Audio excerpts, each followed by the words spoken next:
Friends, यदि अपराजिता plant में फूल ना आने से परेशान हैं तो आज मैं आपको एक ऐसा फर्टिलाइज़र बताऊंगी जो कि 3 चीज़ों से मिलकर बना है और प्लांट में ज़रूरी पोषक तत्व नाइट्रोजन, पोटेशियम, फास्फोरस और मैक्रोन्यूट्रिएंट से भरपूर है और बिल्कुल फ्री का होममेड जैविक फर्टिलाइज़र है। यदि आप इसका यूज़ करते हैं तो आपके प्लांट में जो भी समस्याएँ हो रही होंगी, खासतौर पर समस्या होती है अपराजिता प्लांट में फूल ना आने की, तो बिल्कुल से ये दूर हो जाएगी और आपके प्लांट में भर भर के फूल आएंगे। इसके पहले आप मेरे प्लांट को देखिए, इसमें बहुत सारे ढेरों फूल आ रहे हैं और प्लांट की ग्रोथ बहुत ही अच्छी हो रही है।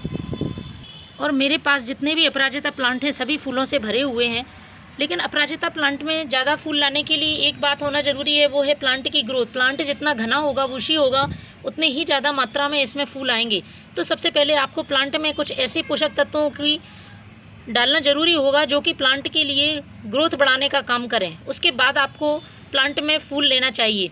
तो इसके लिए सबसे ज़रूरी चीज़ जो है, आपकी प्लांट की ट्रिमिंग। छोटे छोटे से जो फूल होते हैं वो सूख जाते हैं, उनको आपको हटाना ज़रूरी है। साथ ही ख़राब ब्रांचेस हैं, उनको भी हटाना ज़रूरी है। इसके बाद जो दूसरी ज़रूरी चीज़ है प्लांट की ग्रोथ के लिए, वो है इनमें इस तरह की फलियों का बनना और उन फलियों को ना हटाना। तो आपको इनको हटाना बहुत ज़रूरी है। यदि आप इनको हटाते जाएंगे तो प्लांट में नई नई ब्रांचेस आती जाएंगी और नए नए फ्लावर्स बनेंगे।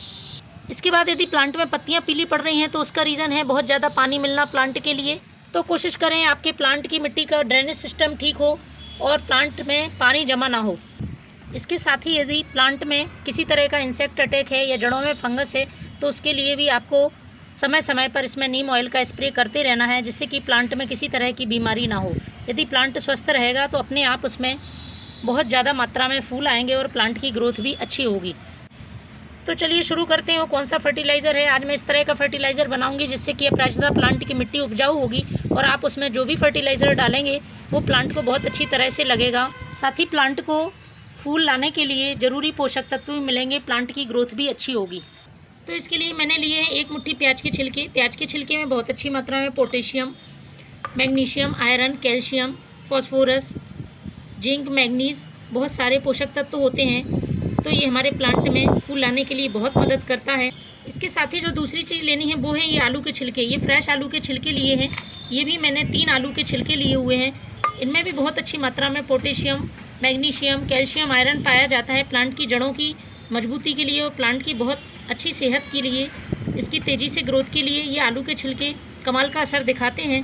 इन दोनों के साथ एक और चीज़ डालनी है इसमें। तो तीसरी जो ज़रूरी चीज़ है वो है ये यूज्ड टी लीफ, यूज़ की हुई चाय पत्ती। आप चाय बनाने के बाद जो पत्ती निकलती है उसको धो लें और अच्छी तरह से सुखा लें और इसका यूज़ करें। नाइट्रोजन का अच्छा सोर्स है, प्लांट की ग्रोथ अच्छी करती है, साथ ही मिट्टी को एसिडिक बनाती है। अपराजिता प्लांट एसिडिक मिट्टी पसंद करता है।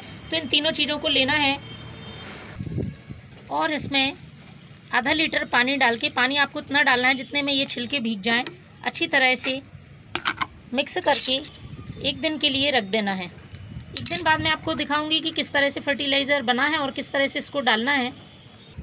देखेंगे 1 दिन बाद आपको कुछ इस तरह से फर्टिलाइज़र मिलेगा और इस फर्टिलाइज़र का पूरी तरह से कलर चेंज हो गया है, छिलके गल चुके हैं। तो इसको अब हम छान लेते हैं। छानने के बाद इसे हमें डाइल्यूट करना है। तो फ्रेंड्स, जितना फर्टिलाइज़र है उसके 2 हिस्से सादा पानी मिलाना है। ये फर्टिलाइज़र हमारा पूरी तरह से तैयार है। इसको आपको अपने अपराजिता प्लांट की सॉइल में डालना है। मंथ में 1 बार या 15 दिन में 1 बार डालें ये फर्टिलाइज़र। आप देखेंगे आपका प्लांट फूलों से भर गया है और ग्रोथ भी अच्छी कर रहा है। Thank you.